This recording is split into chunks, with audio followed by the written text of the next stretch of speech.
Welcome to the Emotional Balance Sheet, the go-to podcast for parents with multiple kids, especially those with twins, triplets, or more, who are navigating the maze of modern family life and personal finance. Whether you're overwhelmed by education or retirement planning, parenting dilemmas, career transitions, or trying to define your purpose and plan, we're here to guide you with empathy, encouragement, and expertise.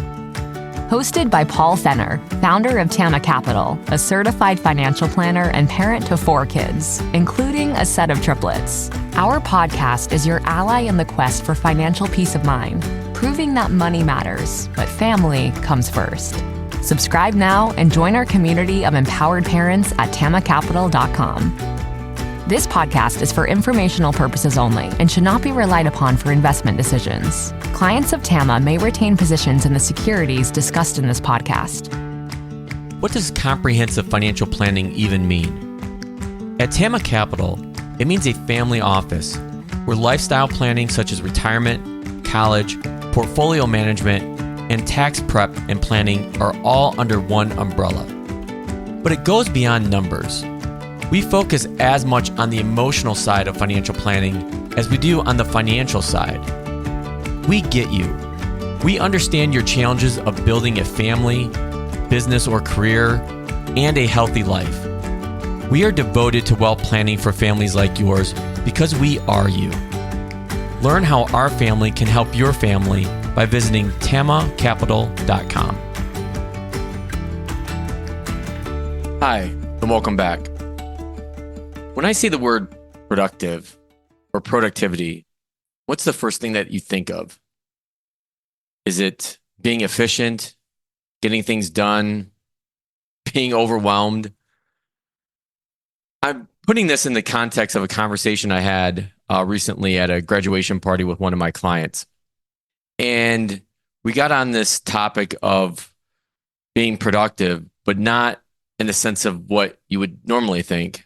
We're actually talking about our kids. And to be honest, we were kind of lamenting about some of the frustrations we were having about our kids doing things. And it was interesting, the client, I'll call him Gabe, said, we just want our kids to be productive members of society. And he kind of said it with a straight face. And knowing him, I knew he was being serious.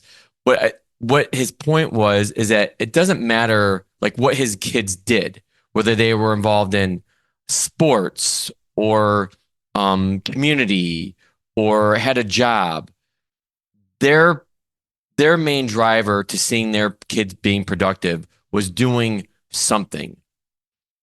And I thought that was really fascinating because as I've often struggled in this world of parenting with my triplets plus one.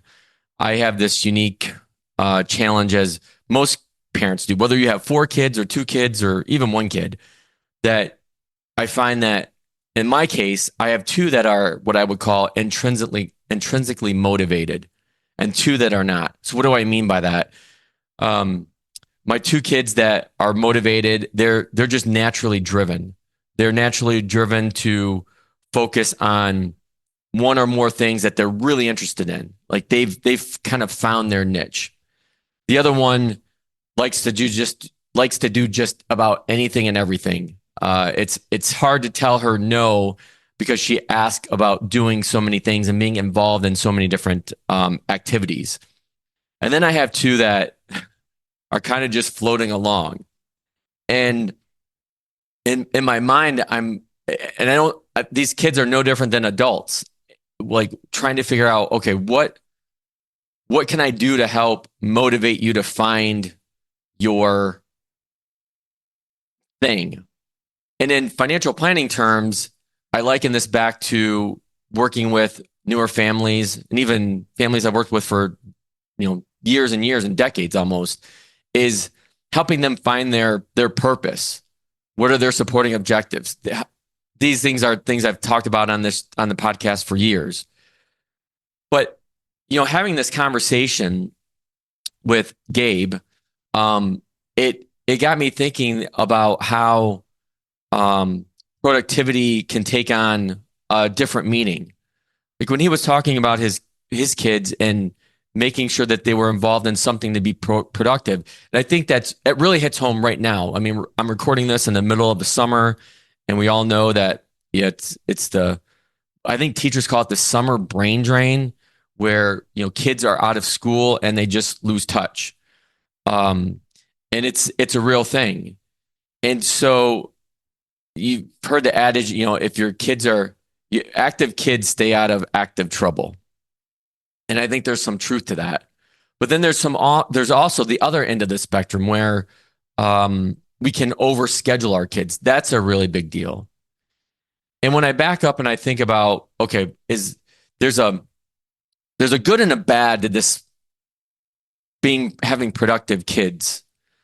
I think the good is they are learning and developing new skills that they wouldn't necessarily get on their own. I think of my girls and their swimming. But then there's the flip side where they could be driven too much. Like their whole life is centered around that, and it causes increased anxiety. I've seen that happen before.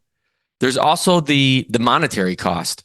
I've worked with plenty of families whose purpose and objective is to help support their kids in their endeavors, whether it's sports or theater, you name it.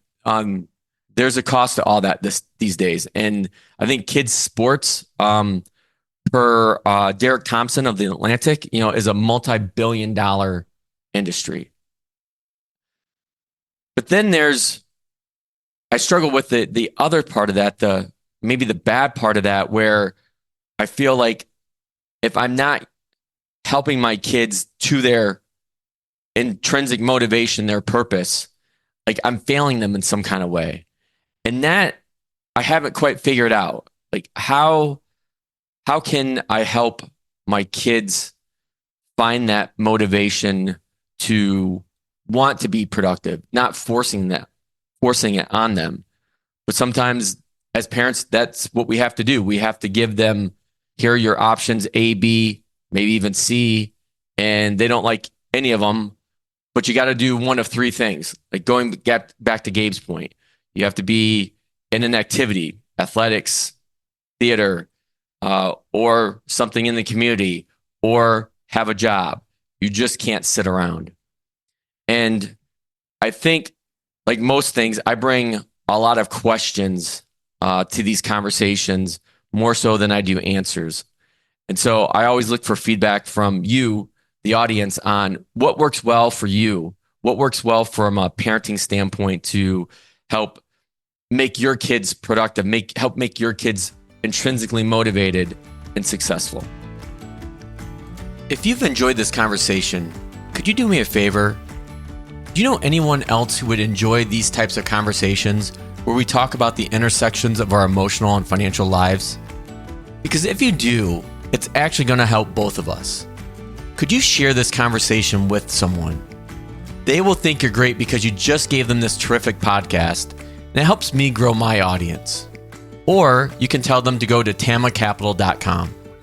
Thank you so much, and we'll see you next time.